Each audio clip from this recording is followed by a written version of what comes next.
Pick a topic. Yeah, pick a topic. Pick a topic, Juan. Are you recording? Pick a topic. Yo, Yeah. last year, how important was last year to the growth of the coffee community in New York and also just networking all together? Like, what have we been able to accomplish now because of what we did last year, starting Baltimore Coffee Fest? Go. Wait. I want to go to bed. Wait, Paul said wait. Not to sing this Oh, song. snap. He's got the clacky. He's got the clacky. Let's do it. Oh, man. And All we right. are live. We are live.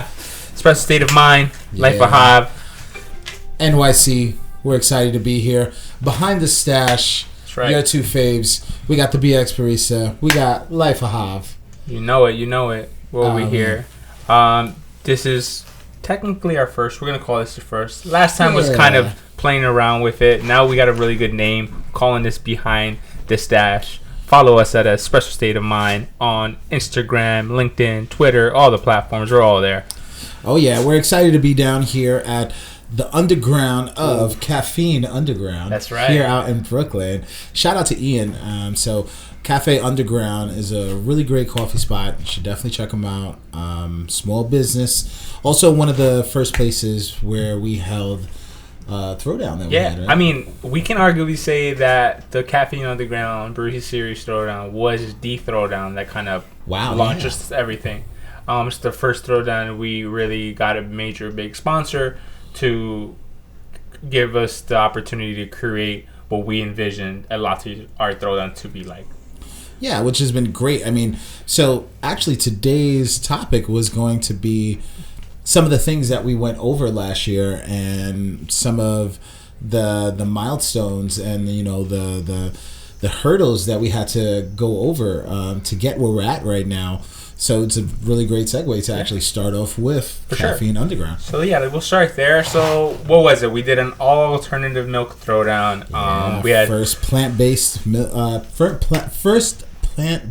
Throwdown here in New York City. That's right. We had almond milk. We had soy. We had no soy milk. We had coconut milk, hemp milk, and then we had oat. And we had oat. It was kind of the launching party of oat milk, you can say. For Pacific, yes. For sure, for Pacific. And I think, besides that, like, oat milk is definitely, blew up last year more than ever. Oh, man. Oat milk took over. Pacific, Oatly, Califia, Elmhurst. I mean, the oat craze. Right. Just not even just New York. I mean, we got hit heavy with it here in New York, so we know how it was. Everything from it being sold out to, just not having enough of it. That's right. There was definitely a shortage going around in the U.S. tri-state area. It's what happened. I think what happened is oat milk is kind of the first alternative milk that people are actually really enjoying the taste of. I think as a kid, I remember always having soy milk, but soy milk always tastes bad, so everybody just ran away from it. So now oat milk is here, and we do this major big Throwdown, 32 of the best. Joe, tell me about that night. Ah, man, it was such a great night. So we had baristas from DC, Virginia. We had them from all the way out in the Hamptons up to Connecticut, New Jersey. I mean, it was just a great collection of not only fellow baristas and friends that we know and love, but other baristas that we got to meet for the first time coming out. So it was a lot of fun. That's true. We had a couple of DC baristas. We had Bella as our judge. Pablo came out and came down. Yeah. Prav, Immaculate, before he was Immaculate Artistry, was out there. It was so many people. Yeah, Gingerbeard from LA. We had guys from Flux. Mark was out here. Arsalan was out here. Shout out to Bill, Odyssey of Bill, one of our favorite coffee professionals, who, by the way, is not a coffee professional. That's right. That's what makes it so great. Shout out to Bill, the Odyssey Bill on Instagram. He's just a guy that knows a lot of coffee, and it's actually pretty awesome. Do you remember who won that Throwdown, Joe? The one over here? Yeah, Gingerbeard. Gingerbeard. Shout out to Gingerbeard winning the all alternative plant-based Throwdown.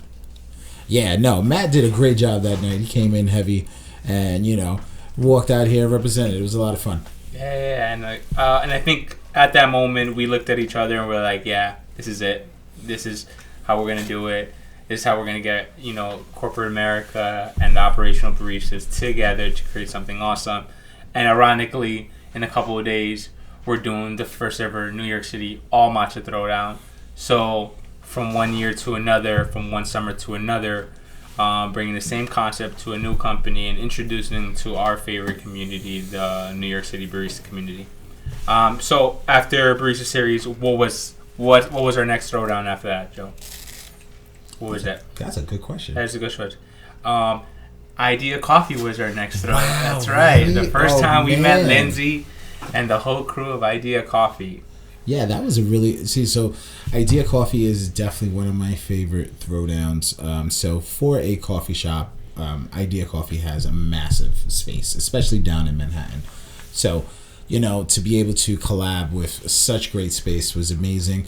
We had everything from live entertainment. We had one of our favorite spoken word artists, Randy Mason. First time we did that too. Oh man, yeah, that was another first actually, by the way. So one thing that we wanted to do in our throwdowns was incorporate a little entertainment, but also give some love and opportunities to individuals out there who want a couple of minutes on a mic to show off some of their skills and show us what they do. From Idea Coffee to the Boogie Down Grind. Words from Randy Mason Music. Oh yeah, that's right. And then, who won that one, Joe? Who won the first throwdown? That's right. So Idea, it was a really close one. It was a split decision, actually. It was UJ taking over Danny Macchiat. Our number one ranked number 2 person for Espresso State of Mind, because Macchiat has like 4 number 2 places. Shout out to Danny Macchiat. Yeah. Shout out to Macchiat. I know he's going to listen to this and go, ouch, Joe. But we love you, Papa. Danny, it's okay. All I know is I voted for you. I was one of the judges, so shout out. Listen, Buffalo made it to the Super Bowl 4 times. No, they didn't win, but they still made it 4 times. Who else can say that? And so it was awesome to see from Caffeine Underground to Idea Coffee. Do you remember the next throwdown after Idea Coffee, Joe? We're talking about the 2v2 Super Smash Showdown at Saltwater. Not even arguably, the smallest throwdown we'll have ever done and probably will ever do.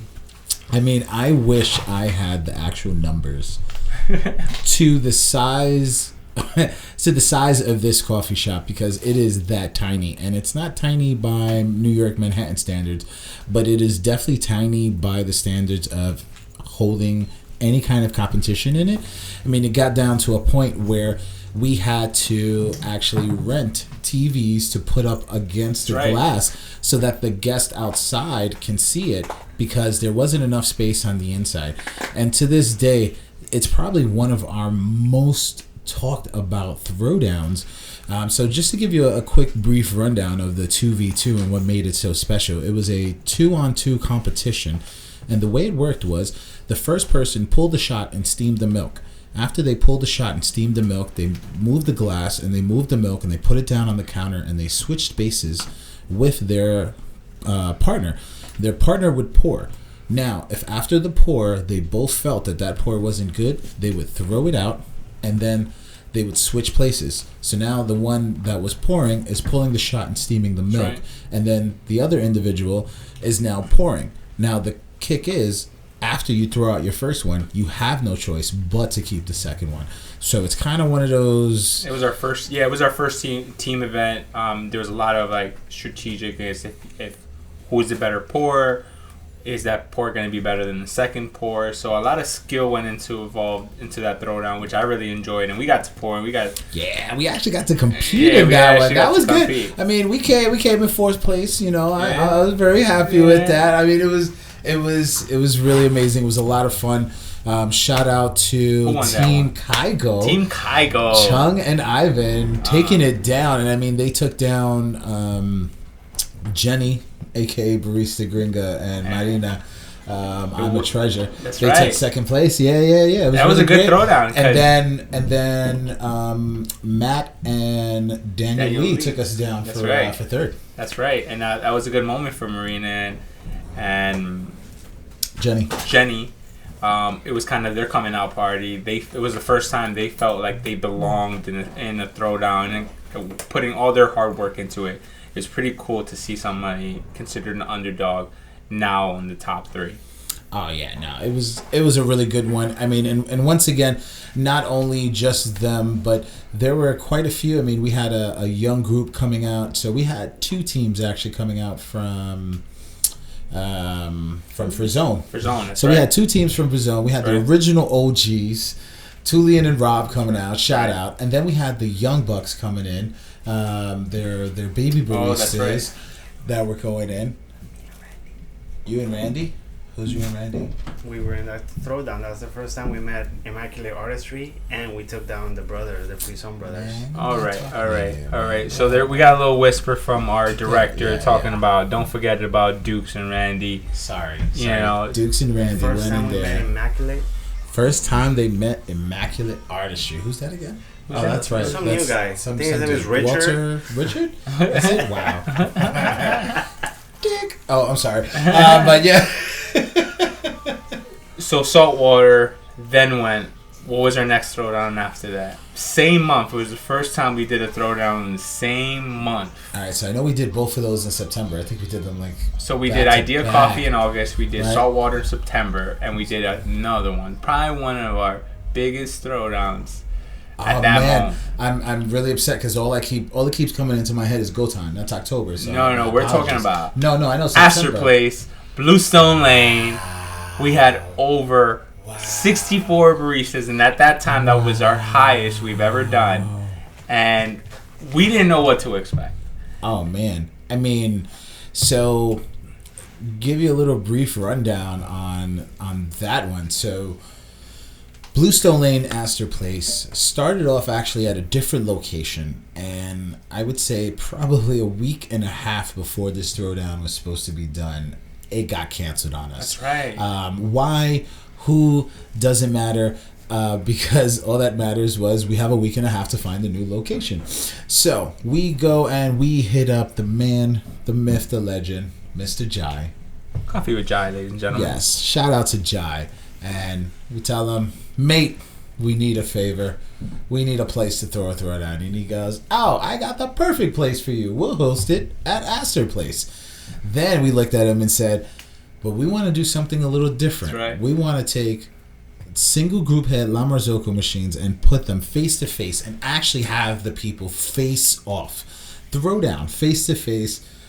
I know, it's funny because when I came up with the idea, I was like, I don't even know this is possible. But I just looked at the Astor Place location. It would be pretty cool to get 2 lineas in there, battle off, surround the whole area with baristas so everybody can get a good look at it. Yeah, man. I mean, it was great. Not only was it a literal head-to-head competition, but also another great collaboration with 1883. That's right. It was our 1883 collaboration with Espresso State of Mind. Shout out to Guy. Yeah, He's been a true part of our success. He's believed in us last year, not doubting anything we did, and he's been rocking with us ever since. Yeah, I mean, when you come out to the throwdowns, you will definitely see and try some of their amazing syrups because everyone takes home a little bit. But also they have those really great drinks that they make and they put together for us at all the throwdowns. So that's always great. And I mean, just also one of our original supporters, has been there with us from the beginning. And, they've worked with us, they're like, hey, give us some more time, show us some more stuff, and, better things will come. And that's basically what we've done. We've built a great relationship, starting with groups like Pacific Series Food, 1883, and then now Ito-En with Matcha Love. I think what people always ask me is like, how do you get all these sponsors? I'm like, I get to know the person. I get to know the person who's in charge. Get to realize what do they need in their company. I think that was kind of one of the things that really helped us take us to the next level because they wanted attention from the community and we gave them exactly that. We gave them the biggest throwdown Union Square has ever seen. So it's been pretty cool. Yeah, I mean, so one question we get asked a lot is how do we get the sponsorship? And this is probably going to sound weird, but we ask. Yeah, power of asking. We ask. and we're just simply asking, and that's